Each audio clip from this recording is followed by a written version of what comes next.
반갑습니다. 오늘도 우리가 예배받기 합당하신 그 하나님 한 분만을 예배하는 공동체가 되길 원하고요. 또 예배하는 우리 모두가 오늘 선포되는 하나님의 은혜와 하나님의 사랑이 깊이 경험되어지는 시간이 될 수 있길 원합니다. 오늘 함께 읽은 이 사무엘하 13장 1절에서 22절 말씀은요, 다윗의 가정에서 일어나게 된 비극적이고 참담한 사건이 기록되어 있습니다. 제가 그 다윗의 집안 가계도 그림을 준비했는데요. 앞에 화면을 보여주시면요, 그림에서 알 수 있듯이요, 암논은요 다윗의 첫째 아들이었고요, 다말은 암논의 이복 여동생이었습니다.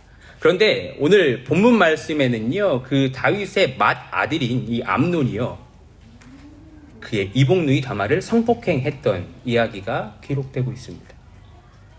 아무리 어머니가 다른 이복 남매라고 하지만요, 레위기 18장 말씀을 보면 하나님께서는 이스라엘 백성들에게 그 성관계에 관련된 규례, 디크리를 주셨는데요. 이것에 보면 이스라엘 백성들에게 그 이복 남매 간의 성관계는요, 금지된 일이었습니다. 레위기 18장 11절 말씀인데 우리 같이 읽어볼까요? 시작. 너는 내 아버지가 데리고 사는 여자가 내 아버지와 관계하여 낳은 딸의 몸을 범하면 안 된다. 그 딸은 바로 내 누이이기 때문이다. 하나님께서는 분명 이스라엘 백성들에게 이복 남매와의 성관계를 허락하지 않으셨습니다. 하지만 암논은요, 하나님의 말씀보다 자신의 욕망을 우선시했고 이러한 끔찍한 일을 지금 저질렀습니다. 그렇다면 하나님께서는 왜 사무엘서의 기자를 통해서 다윗의 가정에 일어났던 이러한 비극적인 일을 당시 이스라엘 백성들과 오늘을 살아가는 우리들에게 말씀하고 계실까요?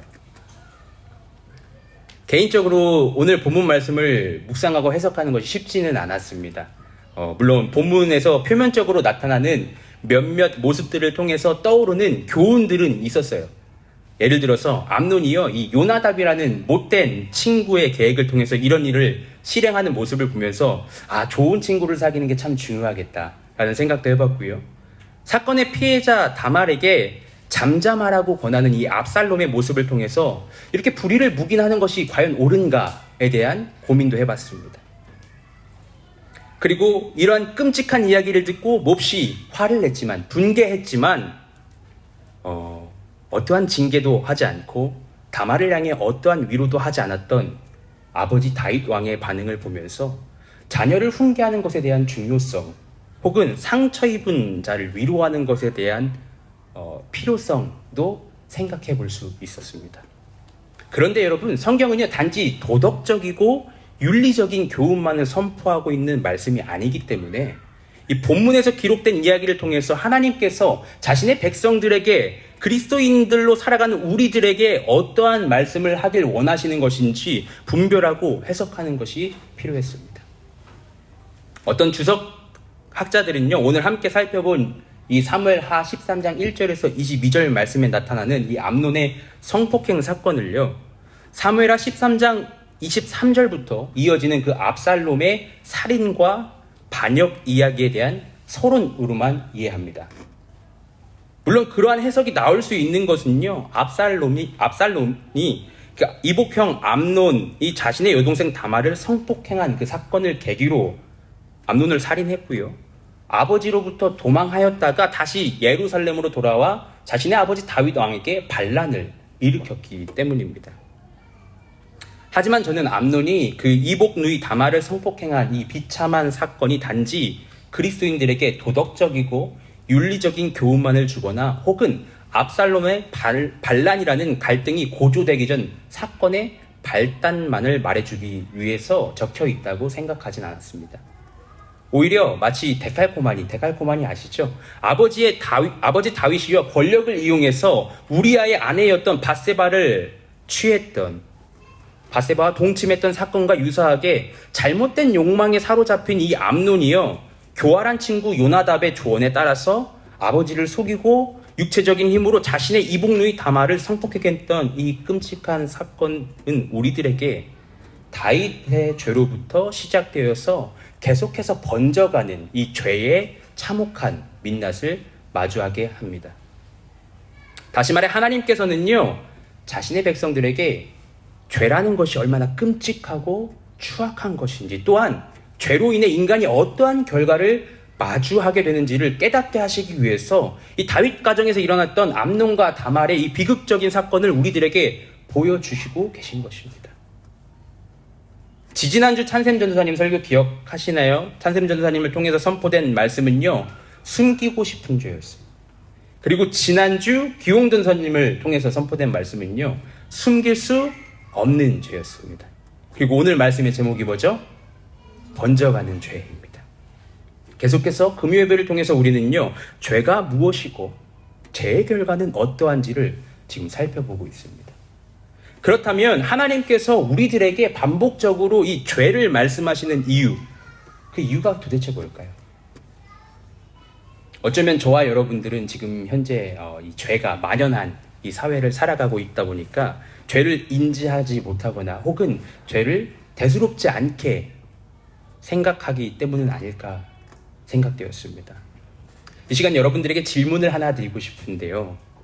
이 질문은요, 여러분을 판단하고 정죄하고자 하는 질문이 아니라요, 스스로 나 자신을 돌아보길 원하는 마음에 드리는 질문입니다. 여러분, 나는 죄에 얼마나 민감하신가요? 스스로, 저는 모르죠. 여러분은 아시잖아요. 스스로에게 한번 질문해 보세요. 나는 죄에 얼마나 민감한가? 누군가는요, 죄에 민감하게 반응하며 살아가지만 어떤 이들은 자신도 모르게 이 죄에 익숙하게 살아가고 있을 수 있습니다. 그런데 그리스도인들에게 있어서 죄에 민감하다라는 것은요, 단지 높은 도덕성이나 윤리의식을 가졌다는 것을 의미하지는 않습니다. 왜냐하면 성경에서 죄라고 번역되고 있는 여러 단어들이 있어요. 그 중에서 핵심적인 단어가 히브리어로는 카타라는 단어고요, 헬라어로는 하마르티안이라는 단어입니다. 이 단어의 의미는요, 목표를 빗맞추다 혹은 목표를 달성하지 못하다라는 뜻인데요. 다시 말해 인간은요, 하나님이 만드신 목적이 있습니다. 그 목적에서, 그리고 그 목표에서 빗나간 상태, 그 목표를 달성하지 못한 상태가 성경에서 말하고 있는 죄이기 때문입니다. 그러므로 죄에 얼마나 민감한가라는 질문은요, 나는 하나님이 나를 만드신 목적을 깨달아 알고 그 목표를 향해서 나아가고 있는가? 또 다른 말로 나는 하나님과 함께하며 주님과의 관계 가운데 민감하게 반응하고 있는가? 라는 질문과 동일한 질문입니다.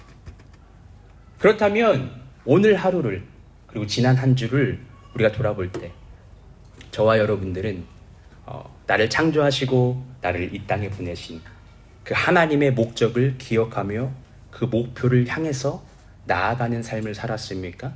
아니면 나의 뜻과 나의 목적만을 생각하며 살아가고 있었습니까? 오늘도 나와 동행하시는 그 주님을 의지하고 주님과 함께 하는 시간을 보내셨나요? 오늘 본문에는요, 다윗, 압살롬, 다말, 암논, 요나답이라는 여러 등장인물이 나타나고 있는데요. 그 중에서 죄에 민감하게 반응하지 않았던 인물들이 나오고 있습니다. 그리고 그 결과가 얼마나 절망적인지 오늘 말씀은 보여줍니다.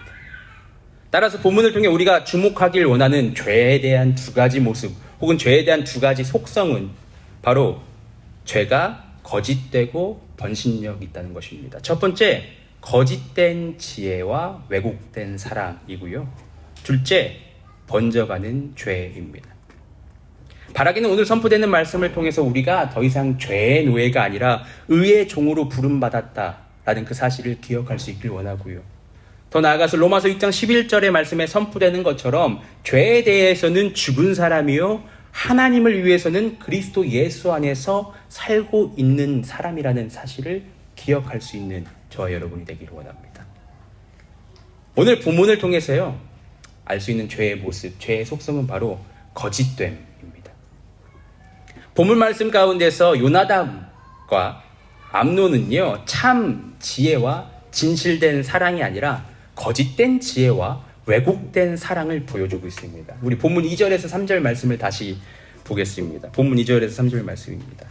암논은 자기의 누이 다말을 사랑하였으나 처녀임으로 어찌할 수 없는 줄을 알고 병이 나고 말았다. 암논에게는 요나답이라는 친구가 있었는데 그는 다윗의 형 시므아의 아들이다. 요나답은 아주 교활한 인물이었다.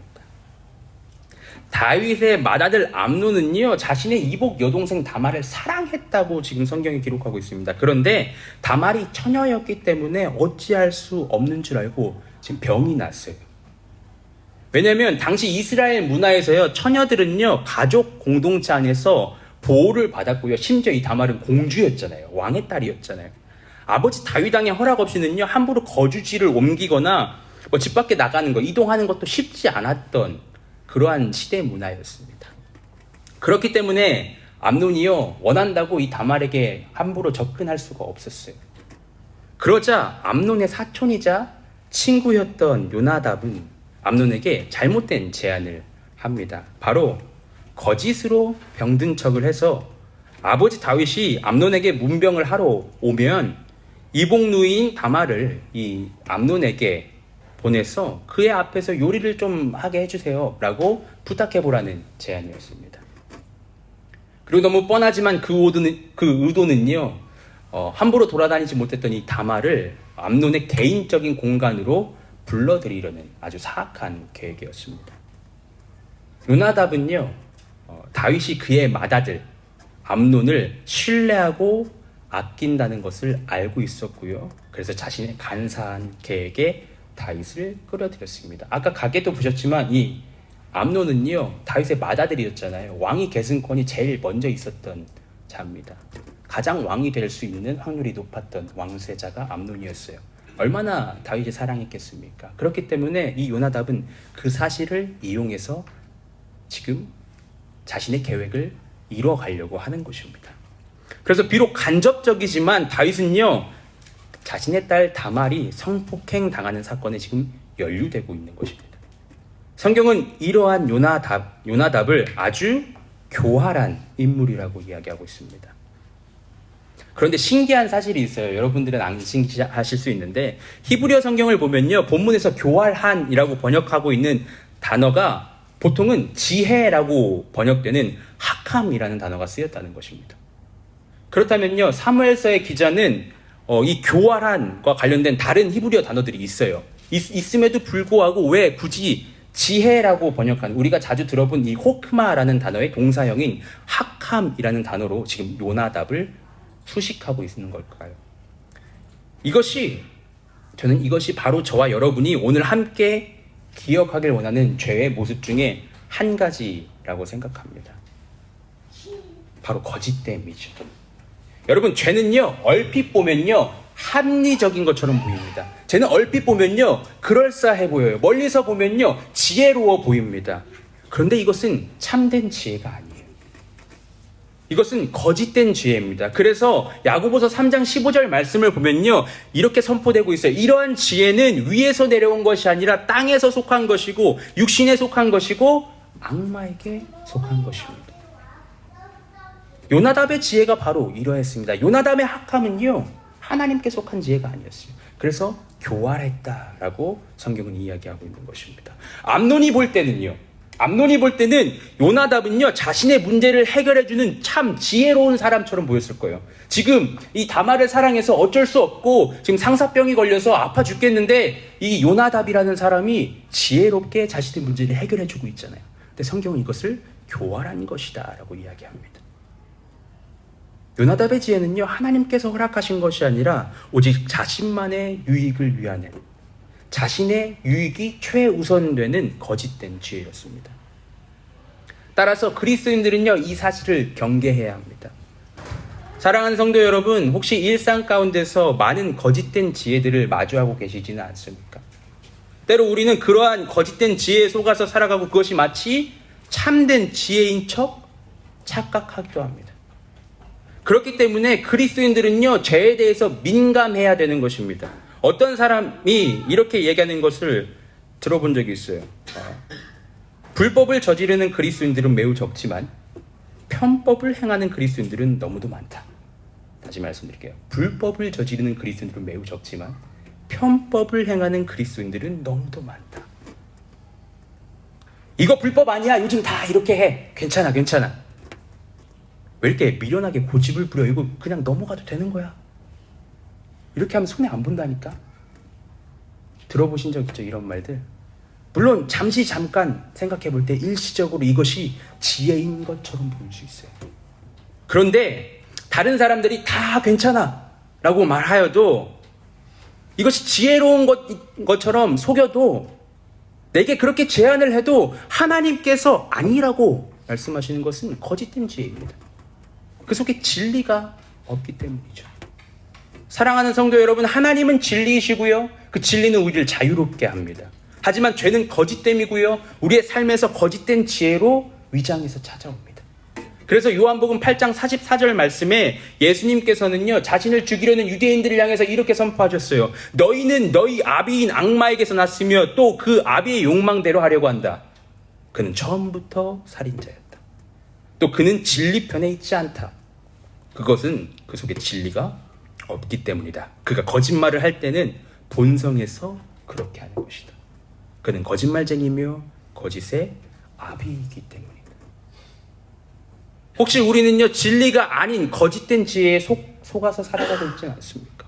거짓된 지혜는요, 진리의 자유가 아니라 죄의 종으로 삼기 위해, 우리를 진리의 자유를 누리게 하는 것이 아니라 죄의 종으로 삼기 위해 우리에게 찾아옵니다.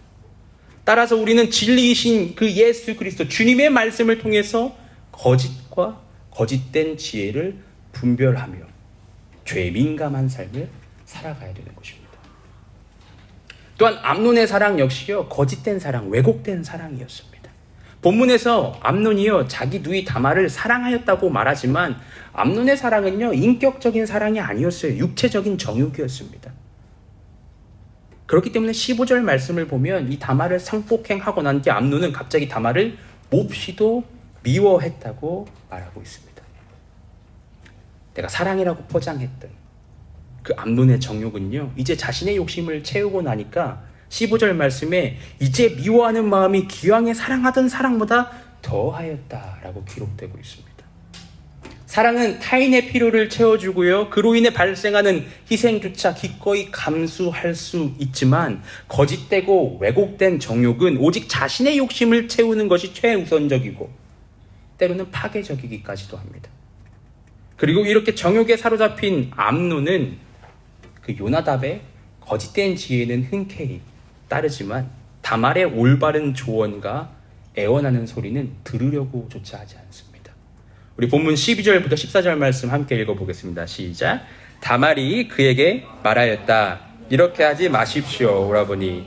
이스라엘에는 이러한 법이 없습니다. 제발 나에게 욕을 보이지 마십시오. 제발 이런 악한 일을 저지르지 말아 주십시오. 오라버니가 나에게 이렇게 하시면 내가 이런 수치를 당하고서 어디로 갈 수 있겠습니까? 오라버니도 또한 이스라엘에서 아주 정신 빠진 사람들 가운데 하나와 똑같이 되고 말 것입니다. 그러니 이제라도 제발 임금님께 말씀을 드려보십시오. 나를 오라버니에게 주기를 거절하지 않으실 것입니다. 다말이 이렇게까지 말하는데도 암논은 다말이 애원하는 소리를 들으려고 하지도 않고 오히려 더 힘으로 그를 눕혀서 억지로 욕을 보였다. 다말은요, 암논에게 그가 정욕에 따라 행동하는 것이 악한 일이라고 지금 일깨워줬어요. 그리고 오히려 이렇게 하지 말고 아버지에게 좀 부탁을 드리는 게 어떻겠냐라고 더 나은 방법을 제시했습니다. 하지만 이 암논은 다말의 애원에도, 다말의 올바른 소리에도 다말의 이야기를 들으려고 하지 않았죠. 여러분, 죄의 속성인 거짓은요, 우리의 눈과 귀를 가립니다. 그런데 나의 정욕을 사랑이라고 포장합니다. 이러한 일은요, 단지 이 암논에게만 있었던 일이 아니에요. 우리 삶에도 죄는 교묘하게 우리를 속이면서 거짓된 사랑을 마치 진실된 마음처럼 생각하게 만듭니다. 배우자를 향한 사랑, 자녀를 향한 사랑, 친구를 향한 사랑, 직장을 향한 열심과 사랑, 혹은 심지어 소외된 자를 사랑조차 왜곡된 사랑인 경우가 얼마나 많습니까? 주위를 둘러보면 상대방을 위해서 상대방을 사랑한다고 하지만 결국 내 정욕을 쫓아서 나의 만족을 위해서 열심을 내고 사랑한다고 포장하는 일들이 비일비재한 것을 우리는 마주하게 됩니다. 이렇게 죄는요, 나의 정욕이 마치 사랑인 것처럼 우리를 속이고 착각하게 만들죠. 바라는 것은 오늘 함께 예배하는 저와 여러분이 이러한 죄의 속성에 사로잡히지 않길 원합니다.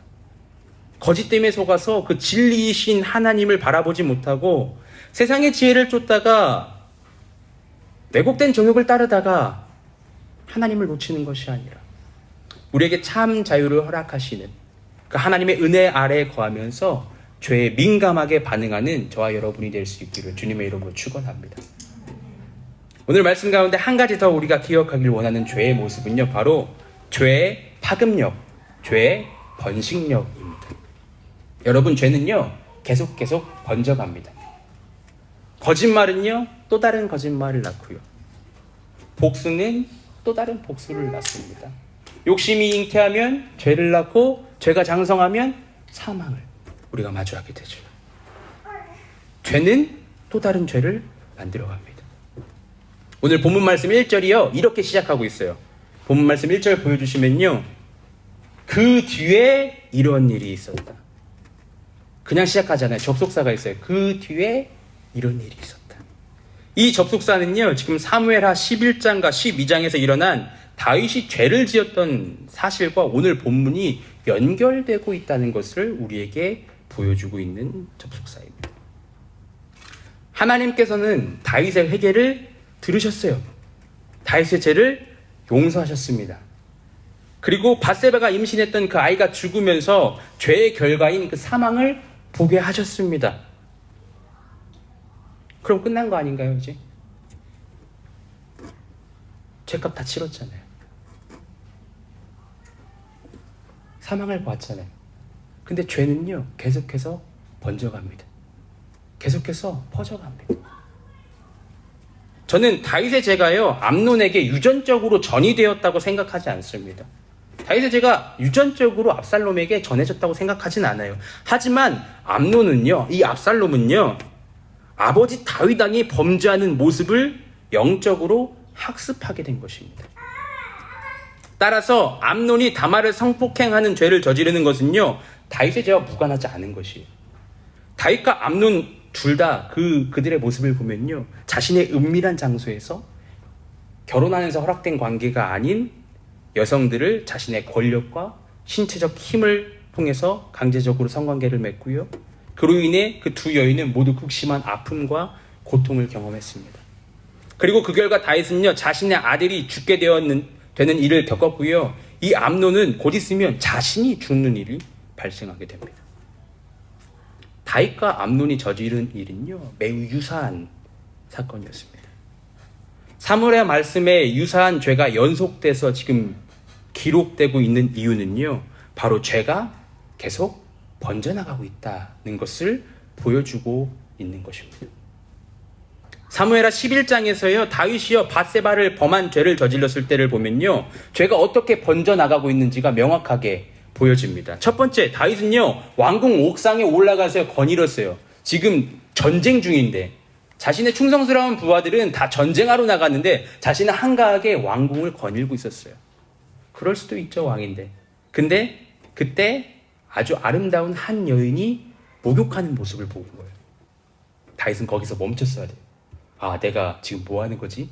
지금 우리가 거룩한 전쟁 중인데, 하나님의 나라를 확장시켜가는 전쟁을 하고 있는데 나는 지금 여인이 목욕하는 것을 보고 있네.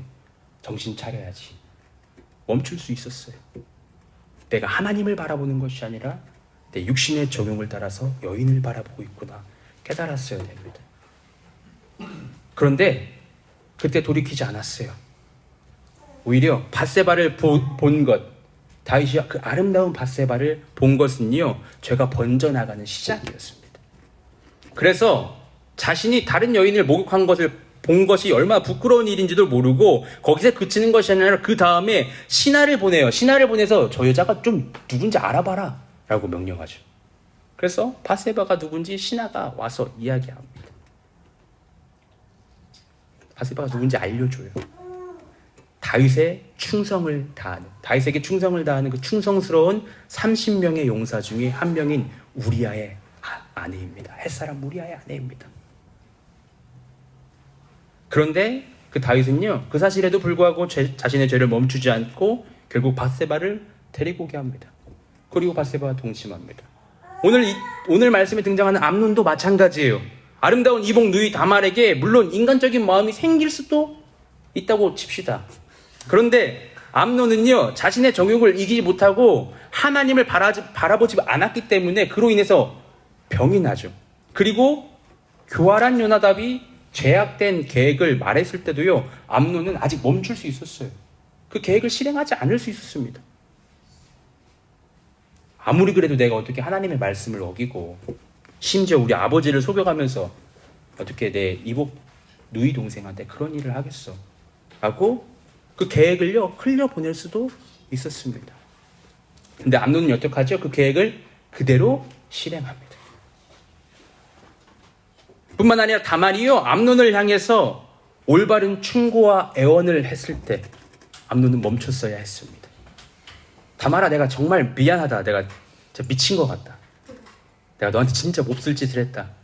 정신을 못 차렸다. 미안하다. 나를 용서해줘라. 라고 회개할 수 있었어요. 여러분, 성경에 많은 몇몇 이러한 사건, 비슷한 사건들이 나오지만 밧세바 아니면 세겜의 사건도 그렇지만요, 여성의 목소리가 등장하는 사건은 여기밖에 없습니다. 다말의 목소리가 직접 등장하잖아요. 하지 말라고 올바른 충고를 하고 애원하고 있잖아요. 거기서 멈출 수 있었습니다.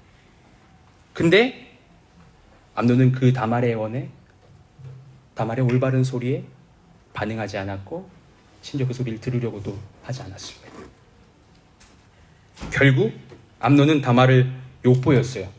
오케이, 죄를 지었습니다. 거기서 다시 회개할 수 있었어요. 근데 이번엔 어떻게 하죠? 내쫓습니다. 나가라. 내쳐서 나가라. 자신의 여동생을, 이 여자를 내 집에서 내쫓아라 라고 얘기합니다. 그렇게 죄는요 계속 번져갑니다. 내 눈에 보이는 안목의 정욕에서 시작하여서요, 그것이 내 마음에서 점점 욕망으로 번지고요, 우리의 추악한 행동으로 실행됩니다. 이게 죄의 모습이에요. 죄의 파급력이고 죄의 번식력입니다.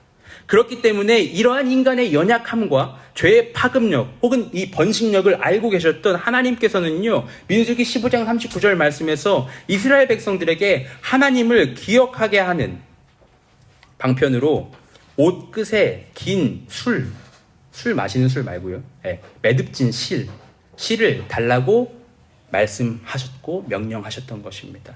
우리 함께 민수기 말씀을 읽어보겠습니다. 민수기 15장 39절 함께 읽어볼까요? 시작. 너희는 이 술을 볼 수 있게 달도록 하여라. 그래야만 너희는 주의 모든 명령을 기억하고 그것들을 실천할 것이다. 그래야만 너희는 마음 내키는 대로 따라가거나 너희 눈에 좋은 대로 따라가지 아니할 것이고 스스로 세욕에 빠지는 일이 없을 것이다. 여러분, 혹시 옷단 귀에 술, 제가 사진 본 적 있으신가요? 제가 오늘 따로 사진은 준비하지 못했는데요, 지금도 유대인들은요, 민수기 15장 말씀에 선포된 이 말씀을 따라서 옷에 긴 매듭진 실을 달아둔다고 합니다. 하나님께서는요, 인간이 내 마음에 내키는 대로 행하고 눈에 보이는 것, 안목의 정욕에 따라서 쫓아가는 그 연약함을 이미 알고 계셨습니다. 그리고 이 죄가 번져 나갈 것을 알고 계셔서 모든 이스라엘 백성들에게 옷에 긴 매듭, 그 긴 매듭을 달아서 그들이 하나님의 백성임을 기억하게 하신 것입니다. 그래서 매듭이 엄청 길어요. 여기까지 내려옵니다. 그럼 보는 거예요. 아, 내가 하나님의 백성이었지. 내가 내 눈에 좋은 거가 아니라 내가 하나님의 백성이었지를 실제적으로 눈으로 인지시켜주는 것입니다. 암논이 이거 없었을까요? 왕자였는데. 옷에 긴 술이 없었을까요? 자신의 정욕에 따라서 살아갔던 이 암논은요, 그 죄가 얼마나 무섭게 번져가는지 보여주는 안타까운 모습을 지금 오늘 성경은 기록하고 있습니다. 또한 다윗도 마찬가지예요. 다윗은요, 죄를 범했던 이 암논에게요, 징계를 가하지 않았고요, 아픔과 고통 속에 있었던 자신의 딸 다말을요, 위로하지 않았습니다. 단지 암논이 다말에게 한 일을 듣고서요, 뭐 했죠? 화냈어요. 분개했어요. 어떤 학자들은요, 다윗이 암논을 너무나 사랑해서 징계하지 못했다라고 말하기도 하고요, 또는 자신이 죄를 먼저 지었잖아요. 자신이 밧세바와 간통했잖아요. 그렇기 때문에 자신의 죄 때문에 암논을 징계할 수 없었다라고 말하기도 합니다. 하지만 다윗은요, 암논과 다말의 아버지로서, 왕으로서 이전에 아버지로서 가정에서 일어났던 죄악된 사건에 분명한 조치를 취했어야만 했습니다. 출애굽기 22장 16절에서 17절 말씀을 보면요, 하나님께서 이러한 사건이 이스라엘 백성 가운데 일어났을 때 어떻게 대처해야 되는지를 분명하게 말씀하고 계십니다. 출애굽기 22장 16절에서 17절 말씀 제가 읽어보겠습니다. 어떤 사람이 아직 약혼하지 않은 처녀를 꿰어서 건드리면 그는 반드시 신부의 몸값을 내고 그 여자를 아내로 맞아들여야 한다. 그 여자의 아버지가 자기 딸을 그에게 절대로 주지 않겠다고 하면 그는 처녀를 신부로 데려올 때 내는 값을 해당하는 금액을 치러야 한다. 왕뿐만 아니라 이스라엘 백성들은 다 하나님의 명령대로 이러한 행동을 했었어야 합니다. 그런데 다윗은 어떻게 했죠? 침묵했어요. 그냥 화냈어요. 어떻게 이런 일이?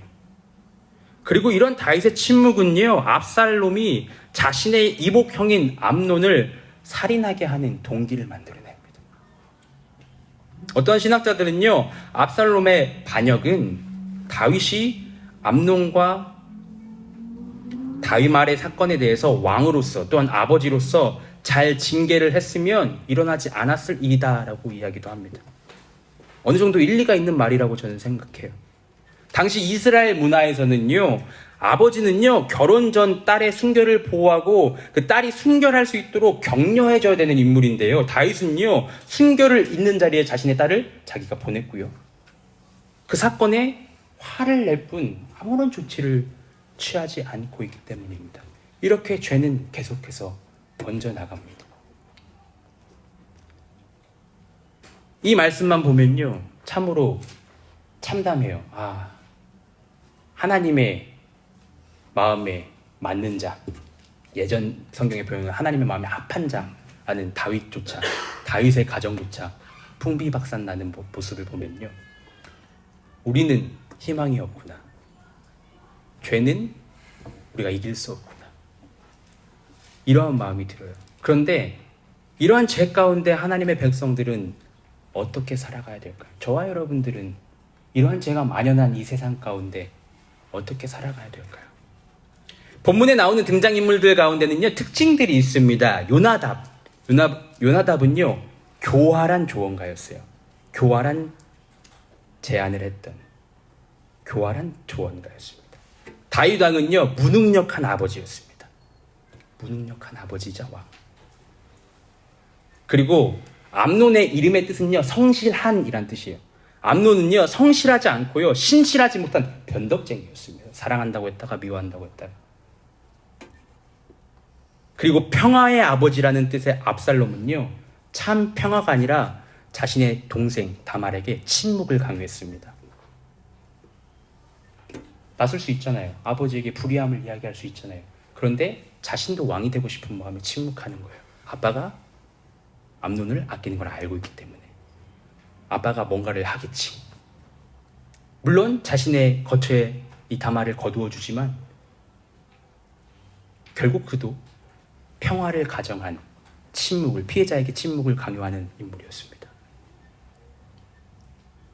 등장한 인물들이 다 암담합니다. 이들의 삶을 보면 그러한 우리에게 하나님께서는 이사야 9장 6절 7절 말씀 가운데 이러한 참담한 죄의 현장 가운데 진정한 구원자가 올 것이라고 선포하십니다. 우리 함께 이사야서 9장 6절에서 7절 말씀 한 목소리 읽어보겠습니다. 시작.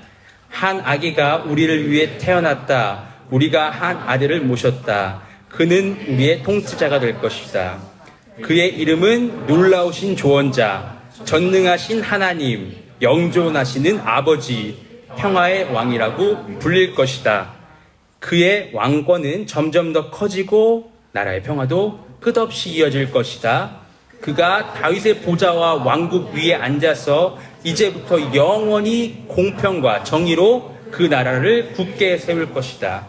만군의 주님의 열심이 이것을 반드시 이룰 것이다. 제가 아까 뭐라고 했죠? 요나답은 교활한 6절 말씀 보여주세요. 요나답은 교활한 조언가라고 했어요. 근데 예수님은 뭐라고요? 놀라우신 조언자.